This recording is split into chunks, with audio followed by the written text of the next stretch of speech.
tonight's storylines in a sense because I don't have the odds up or anything like that. But it's a 6-point spread to the Bucks tonight as the favorite. They do debut tonight. The 76ers debut tonight. No, they haven't played yet. The league's 2 days old, and these are the only two teams that haven't played yet. So pretty much, I got you. Pretty much, there is. No, I'm talking Dame. You were talking debut, and I'm doing Dame.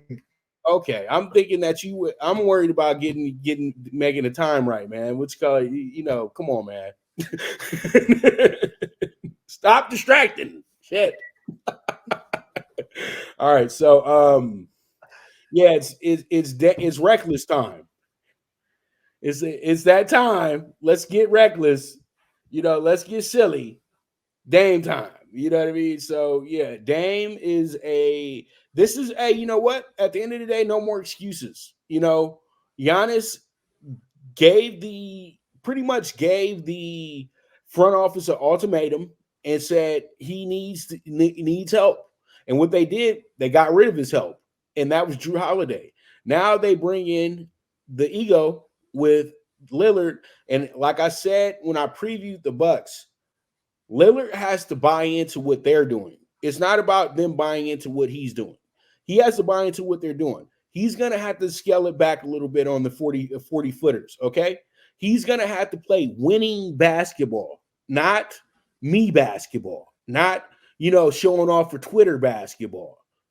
You are going to have to be a team player all the time. You're not the leader anymore. The leader is Giannis, but really the leader is the head coach.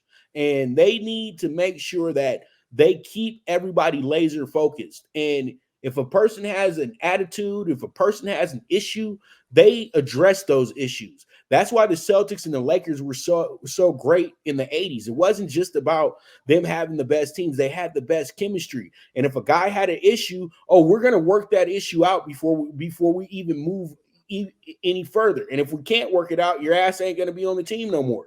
It's that simple.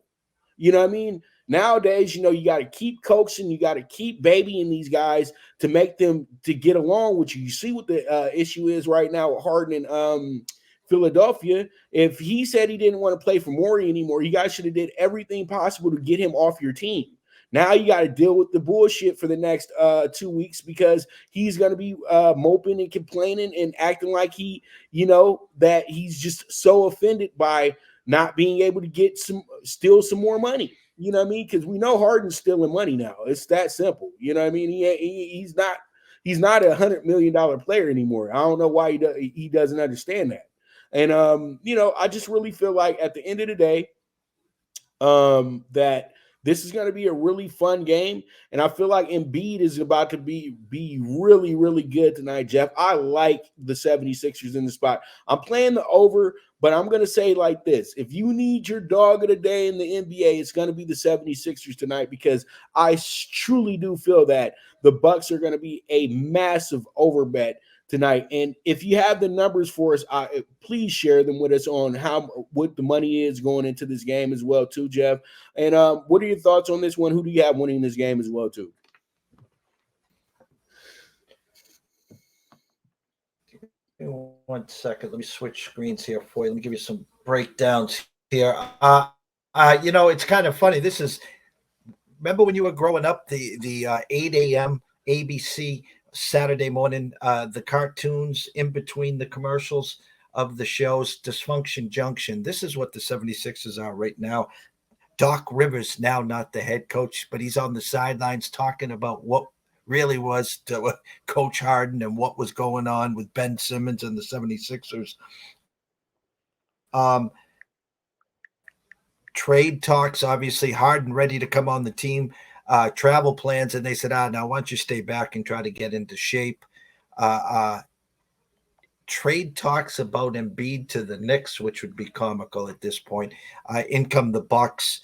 Giannis, a new $186 million contract, $62 million a year, extended because Dame is now in town. Middleton, is he healthy? How many games will Middleton give him? And, of course, Drew Holiday now with the Celtics. On paper, that 6 is kind of a funny number here. No man's land here. no Harden, no problem for the Sixers. I'll give you the splits right now. 94% of the bets, 94% of the money, all on Milwaukee. And but the number is staying at 6 with a 227. So basic math has this one. Let me see here. Basic math, 115. Yeah, it's at about a 117, 110 game. That's where it is. If you see that many tickets, that much money on one side and the spread's not leaving, it's a Thursday night special. There's only 2 games and the numbers couldn't be tighter. I like where your eyes are on the 76ers here. Again, that many tickets, that much of a spread, and the line's been stuck on 6. So if you like the Sixers, take their team total over, because they're telling me right now this lands 117, 110, 116, 111, somewhere in that number there. So I like where your eyes are. I'm rooting for the 76ers as well, Pops. I like Embiid, man. I really do, and you know what? Silently, I would love for monster trade to happen with AD and Embiid, because I feel like Embiid belongs in LA and AD and hit that wishy-washy game of his belongs in Philadelphia. You know what I mean? You need primetime players in LA, dude. You don't need guys that show up when they feel, when you know when that just show up sometimes, show up one half at a time. No, no, no, no, no, no. And I just really feel like, there's just a lot of things that the Lakers can fix. And let's go ahead and talk about the Lakers real quick. Jeff, what were your thoughts on the Lakers the other night? It's a pageantry game. It's not really anything that you need to go right home about and you have to over criticize.